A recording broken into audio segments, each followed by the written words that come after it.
कभी कभी आपको लगता है ना कि जिंदगी में सब कुछ ठीक चल रहा है, एकदम परफेक्ट। और तभी अचानक से एक ऐसा मोड़ आता है कि आपके पैरों तले जमीन खिसक जाती है। बस कुछ ऐसा ही होने वाला है आज विरानी मैंशन में। एक केक कटेगा, एक राज खुलेगा और 1 रुपए की कीमत पर एक ऐसी हवेली का सौदा होगा जो रिश्तों की नींव हिलाकर रख देगा। तो अपनी चाय का कप पकड़कर बैठ जाइए, क्योंकि आज जो ड्रामा आप देखने वाले हैं वो आपके होश उड़ा देगा। नमस्ते दोस्तों, स्वागत है आपका आपके अपने फेवरेट चैनल ड्रामा क्वीन पूजा पर। और मैं हूं आपकी दोस्त, आपकी होस्ट पूजा। आज हम चीरफाड़ करने वाले हैं, क्योंकि सास भी कभी बहू थी कि उस एपिसोड की जिसने सही मायनों में हमें इमोशंस के एक ऐसे झूले पर झुलाया है जहां हंसी भी है, आंसू भी हैं, गुस्सा भी है और है बहुत सारा सस्पेंस। आज का एपिसोड सिर्फ एक एपिसोड नहीं, बल्कि एक सबक है, लालच, प्यार और जिम्मेदारी का। तो चलिए, बिना एक पल भी गवाए सीधा चलते हैं विरानी परिवार के जश्न में, जहां जश्न के पीछे एक बहुत बड़ा तूफान छुपा बैठा है। तो सीन शुरू होता है एक बेहद खूबसूरत शाम से। विरानी मैंशन सजा हुआ है, लाइट्स की चमक है, फूलों की महक है। मौका है ओम और हमारी प्यारी पार्वती जी की 36वीं सालगिरह का। सोचिए, 36 साल का साथ, आजकल कहाँ देखने को मिलता है ऐसा प्यार। तुलसी, जो हमेशा से इस परिवार की नींव रही है, उसने अपनी पूरी जान लगा दी है इस शाम को यादगार बनाने में। माहौल में एक पॉजिटिविटी है, सब हंस रहे हैं, बातें कर रहे हैं। गायत्री जी, जो अक्सर तनाव में रहती हैं, उनके चेहरे पर भी एक सुकून भरी मुस्कान है। बच्चे इधर उधर भाग रहे हैं, एक परफेक्ट फैमिली पिक्चर। तुलसी एक खूबसूरत सा केक लेकर आती है जिस पर ओम और पार्वती का नाम लिखा है। सब लोग तालियां बजाने लगते हैं, हैप्पी एनिवर्सरी गा रहे हैं।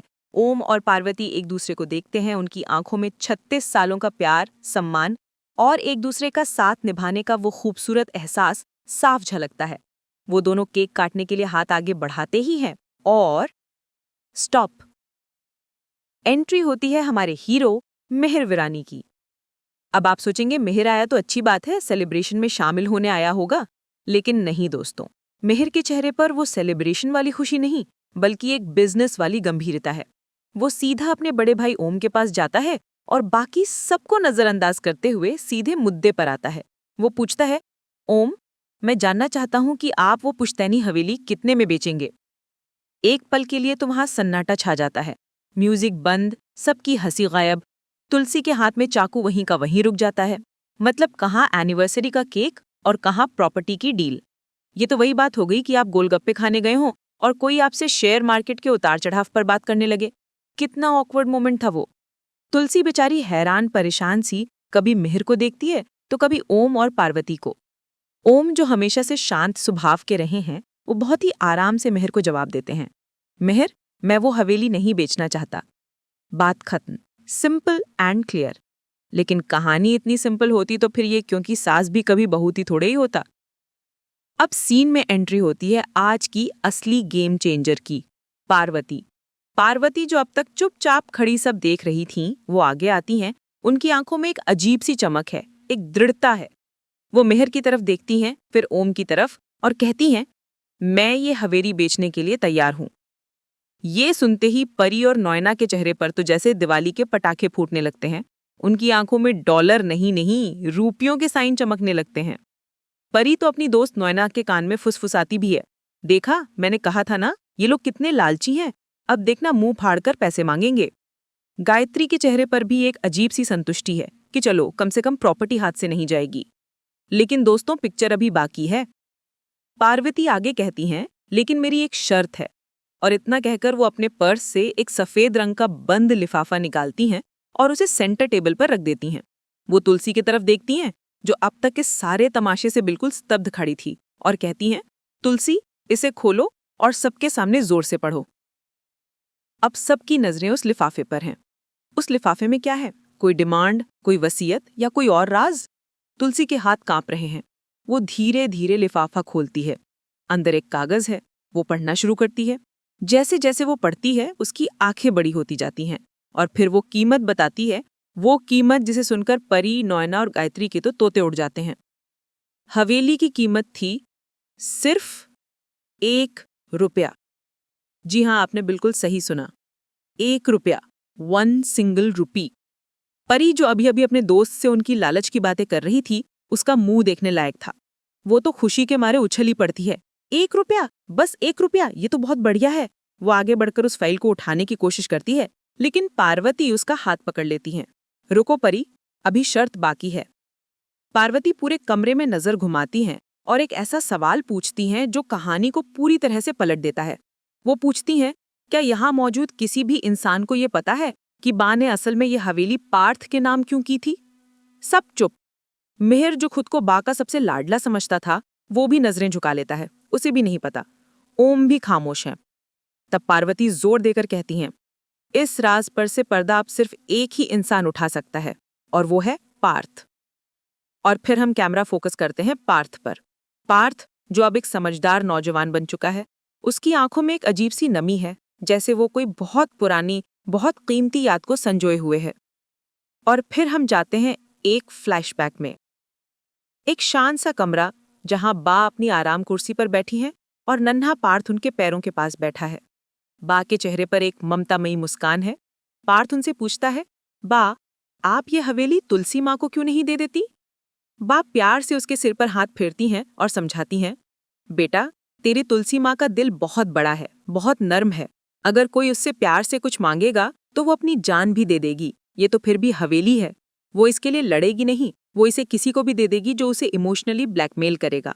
लेकिन मैं ऐसा नहीं होने दे सकती। बा पार्थ का हाथ अपने हाथ में लेती हैं और कहती हैं, इसलिए मैं ये प्रॉपर्टी तेरे नाम कर रही हूँ और मैं तुझसे एक वादा लेना चाहती हूँ। जब तू 18 साल का हो जाएगा, जब तू दुनिया की समझ रखने लगेगा, तब तू खुद अपने हाथों से ये हवेली अपनी तुलसी माँ को लौटा देगा। क्या तू मेरा ये वादा निभाएगा? नन्हा पार्थ अपनी बा को वादा करता है। फ्लैशबैक खत्म होता है और हम वापस आज की रात में आ जाते हैं। पार्थ की आंखों में आंसू हैं।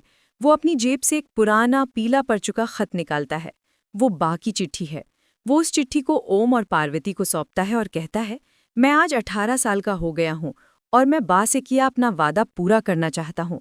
प्लीज ये हवेली तुलसी माँ को लौटा दीजिए। ये सुनते ही गायत्री का पारा चढ़ जाता है। वो चिल्लाने लगती है, ये क्या बकवास है? बा ऐसा कैसे कर सकती हैं? ये हवेली हमारी है। लेकिन पार्वती आज एक अलग ही रूप में थीं। वो बहुत ही दृढ़ता से गायत्री को चुप कराती हैं और कहती हैं, बा तुलसी से अपनी जान से भी ज्यादा प्यार करती थीं। उन्हें पता था कि तुलसी ही इस घर की, इस परिवार की और इस हवेली की असली हकदार है। उन्होंने पार्थ को सिर्फ एक रखवाला बनाया था, मालिक नहीं। पार्वती समझाती हैं कि बा के लिए वो हवेली सिर्फ ईंट पत्थर का एक ढांचा नहीं थी, उसमें उनकी यादें थीं, उनकी आत्मा बसती थी और उन्हें विश्वास था कि तुलसी के अलावा कोई और उन यादों की, उस विरासत की रक्षा नहीं कर सकता। और फिर आता है वो पल जिसका हम सबको इंतजार था। पार्वती हवेली के सारे कानूनी कागजात उठाती है और तुलसी के कांपते हुए हाथों में थमा देती है। तुलसी की आंखों से झरझर आंसू बह रहे हैं। वो कुछ बोल नहीं पा रही है, बस देखे जा रही है। लेकिन ड्रामा अभी कहाँ खत्म हुआ था। लालच की प्रतिमूर्ति परी बीच में कूद पड़ती है। वो तुलसी के हाथ से वो फाइल छीनने की कोशिश करती है और चिल्लाती है, नहीं, ये प्रॉपर्टी मुझे चाहिए, मैं इसके लिए कुछ भी कर सकती हूँ। लेकिन पार्वती एक शेरनी की तरह तुलसी के आगे खड़ी हो जाती है। वो परी का हाथ झटक देती हैं और कहती हैं, खबरदार, ये बाकी अमानत है जो आज तुलसी को सौंपी गई है। इस पर किसी और का कोई हक नहीं है और तुम्हारी ये चालें अब यहाँ काम नहीं आएंगे। परी का चेहरा देखने लायक था दोस्तों। उसके सारे सपने, सारे प्लान्स एक पल में मिट्टी में मिल गए थे। पार्वती तुलसी के कंधे पर हाथ रखती हैं और उसे हिम्मत देती हैं। तुलसी, ये सिर्फ कागज नहीं है, ये बा का आशीर्वाद है, बा का विश्वास है और ये एक बहुत बड़ी जिम्मेदारी है। वो तुलसी को याद दिलाती हैं कि उसे वो 1 रुपया चुकाना होगा शगुन के तौर पर, क्योंकि ये बा का आशीर्वाद है। तुलसी, जो पहले से ही भावनाओं के समंदर में डूबी हुई थी, वो उस फाइल के साथ लगी बाकी आखिरी चिट्ठी को खोलती है। लेकिन उसके आंसू इतने ज्यादा होते हैं कि अक्षर धुंधले पड़ जाते हैं। वो एक शब्द नहीं पढ़ पाती और फूट फूट कर रोने लगती है। उसके रोने की आवाज से पूरा कमरा गूंज उठता है। वो एक ऐसी बच्ची की तरह रो रही थी जिसने अपनी माँ को खो दिया हो। ये देखकर पार्वती का दिल भी भर आता है। वो धीरे से तुलसी के हाथ से वो खत लेती हैं और सबके सामने उसे पढ़ना शुरू करती हैं। उनकी आवाज में भी एक दर्द था, एक नमी थी। मेरी प्यारी तुलसी, मुझे पता है कि वक्त के साथ सब कुछ बदल जाता है, इंसान बदल जाते हैं, रिश्ते बदल जाते हैं, लेकिन मुझे ये भी पता है कि तुम कभी नहीं बदलोगी। तुम्हारा दिल हमेशा सोने की तरह पवित्र रहेगा। इस हवेली से मेरी अनगिनत यादें जुड़ी हैं बेटा। इस घर की दीवारों में मैंने अपनी जिंदगी का हर पल जिया है। मेरी आत्मा का एक हिस्सा इस घर में बसता है। मुझे डर है कि मेरे जाने के बाद बहुत से लोग इस प्रॉपर्टी के लिए तुम्हारा फायदा उठाने की कोशिश करेंगे। वो तुम्हें इमोशनली ब्लैकमेल करेंगे, तुम्हें धोखा देंगे। इसलिए मैं तुम्हें इस हवेली का पूरा अधिकार दे रही हूँ, इस एक सख्त हिदायत के साथ कि इसे कभी भी बेचा या किसी और के नाम पर ट्रांसफर नहीं किया जाएगा। ये वीरानी परिवार की विरासत है और ये हमेशा यहीं रहेगी। आजकल के बच्चे जरा सी पैसों की तंगी में अपने पुरखों के घर बेच देते हैं, उनकी यादों को नीलाम कर देते हैं, लेकिन मैं नहीं चाहती कि मेरे घर का, मेरी यादों का ये हश्र हो। ये जिम्मेदारी मैं तुम्हें सौंप रही हूँ। मुझे पता है तुम इसे कभी टूटने नहीं दोगी। जैसे ही पार्वती खत पढ़ना खत्म करती हैं, तुलसी की बंद आंखों के सामने बा का मुस्कुराता हुआ चेहरा आ जाता है, जैसे वो उसे आशीर्वाद दे रही हों। दूसरी तरफ परी, गायत्री और नॉयना के चेहरे पर हार, निराशा और गुस्सा साफ दिखाई दे रहा था। उनका पूरा गेम प्लान फेल हो चुका था। तुलसी अपने आंसू पोंछती है और एक नई हिम्मत के साथ खड़ी होती है। वो कहती है, मैं बा को वचन देती हूँ, मैं उनकी इस आखिरी इच्छा को, उनके इस विश्वास को कभी टूटने नहीं दूंगी। लेकिन फिर वो रोते हुए पार्वती से कहती है, पर मैं ये प्रॉपर्टी नहीं ले सकती, मैं इसके लायक नहीं हूँ। पार्वती उसे गले लगा लेती हैं और समझाती हैं, पगली, बा के प्यार के लायक तुझसे ज्यादा और कोई नहीं है, इसे स्वीकार कर ले। अब जरा कहानी का फोकस शिफ्ट करते हैं हमारी शो की दूसरी वैम्प नॉयना पर। जब ये सारा इमोशनल ड्रामा चल रहा था, नॉयना अपनी जलन की याद में भुनी जा रही थी। उससे तुलसी की ये जीत बर्दाश्त नहीं हो रही थी। वो और मिताली जो उसकी चमची बनी फिरती हैं, वहां से गुस्से में निकल जाते हैं। और फिर आता है एक बहुत ही पावरफुल और सिंबॉलिक सीन। दोस्तों, जैसे ही नॉयना आंगन से गुजरती है, उसकी महंगी डिजाइनर साड़ी का पल्लू आंगन में लगे तुलसी के पौधे में उलझ जाता है। तुलसी का पौधा जो पवित्रता, घर की सुख शांति और परिवार की जड़ों का प्रतीक है। नॉयना गुस्से में अपनी साड़ी को झटके से खींचने की कोशिश करती है, जिससे पौधे की कुछ पत्तियां टूट जाती हैं। वो उस पौधे को उखाड़ फेंकना चाहती है। तभी पार्वती वहां आती हैं और उसे रोकती हैं। वो बहुत शांति से लेकिन एक गहरी चेतावनी के साथ नॉयना का हाथ पकड़ती हैं और उसकी साड़ी का पल्लू पौधे से छुड़ाती हैं। और फिर वो कहती हैं, साड़ी फट जाएगी नॉयना, ये तुलसी का पौधा है, ये नष्ट नहीं होगा, लेकिन तुम्हारी ये अकड़, तुम्हारी ये साड़ी, ये जरूर फट सकती है। वाह, क्या डायलॉग था! एक लाइन में पार्वती ने नॉयना को उसकी औकात दिखा दी। ये सीन सिर्फ एक सीन नहीं था, ये एक मेटाफर था। नॉयना, जो बाहरी चमक दमक और मॉडर्निटी का प्रतीक है, वो तुलसी को, जो परंपरा और परिवार की जड़ों का प्रतीक है, उसे नष्ट करने की कोशिश कर रही थी। लेकिन पार्वती ने उसे बता दिया कि जड़ें हमेशा मजबूत रहती हैं। लेकिन रुकिए, ड्रामा अभी और बाकी है। तुलसी, जिसका दिल अभी भी अपनी बेटी परी के लिए दुख रहा था, वो परी के कमरे में जाती है। परी गुस्से में अपना सामान पैक कर रही होती है। तुलसी उसे हवेली के कागजात देती है और कहती है, ले लो ये प्रॉपर्टी, मैं ये तुम्हारे नाम करने को तैयार हूँ। बा चाहती थी कि वहाँ एक स्कूल बने और मैं चाहती हूँ कि तुम उनका ये सपना पूरा करो। वो परी से कहती है कि वो ये पेपर्स हेमंत को दे दे ताकि कानूनी कार्यवाही पूरी हो सके। परी की तो आंखों में चमक आ जाती है। वो यकीन नहीं कर पाती। वो भागती हुई मिहिर के पास जाती है और खुशी से चिल्लाती है, मिहिर, देखो माँ मान गई, वो प्रॉपर्टी मेरे नाम कर रही हैं। लेकिन मिहिर, जो अब तक चुप था, वो एक परिपक्व इंसान की तरह फैसला लेता है। वो कागजात देखता है और कहता है, माँ का दिल बहुत बड़ा है, लेकिन मैं बा की आखिरी इच्छा के खिलाफ नहीं जा सकता।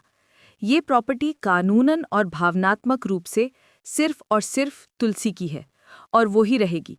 फैसला हो चुका है। परी का बना बनाया खेल एक बार फिर बिगड़ जाता है। उधर हार मानने वालों में से नॉयना तो है नहीं। उसके दिमाग में अब एक नया और भी खतरनाक प्लान चल रहा है। उसके फैशन स्टोर्स यूके और यूएसए में लॉन्च होने वाले हैं और वो चाहती है कि मिहिर उसके साथ चले। वो मिहिर को इमोशनली मैनिपुलेट करने की कोशिश करती है। लेकिन कहानी में एक और छोटा सा ट्विस्ट आता है। शोभा, जो हमेशा सही का साथ देती है, वो मिहिर को सलाह देती है कि उसे इस इंटरनेशनल ट्रिप पर अपने साथ तुलसी को लेकर जाना चाहिए। एक पत्नी के तौर पर ये तुलसी का हक है। नोइना के तो तन बदन में आग लग जाती है ये सुनकर, लेकिन वो सबके सामने बहुत अच्छी बनती है और कहती है, हाँ हाँ बिल्कुल, तुलसी को जाना चाहिए, मुझे कोई प्रॉब्लम नहीं है। जबकि हम सब जानते हैं कि उसके दिमाग में क्या खिचड़ी पक रही है। एपिसोड का अंत कुछ बहुत ही भावुक पलों के साथ होता है। करण और पार्थ अब वापस जा रहे हैं। करण जाते जाते तुलसी को हिम्मत देता है कि एक दिन परी को अपनी गलती का एहसास जरूर होगा। तुलसी पार्थ को गले लगाती है, उसे अपना ख्याल रखने के लिए कहती है और उसके लिए बनाए गए गुजराती स्नैक्स उसे देती है। माँ बेटी का ये सीन बहुत ही इमोशनल था। तुलसी के छोटे छोटे पोते पोतियां भी अपनी दादी को छोड़कर नहीं जाना चाहते, लेकिन तुलसी उन्हें समझाती है कि पढ़ाई बहुत ज़रूरी है।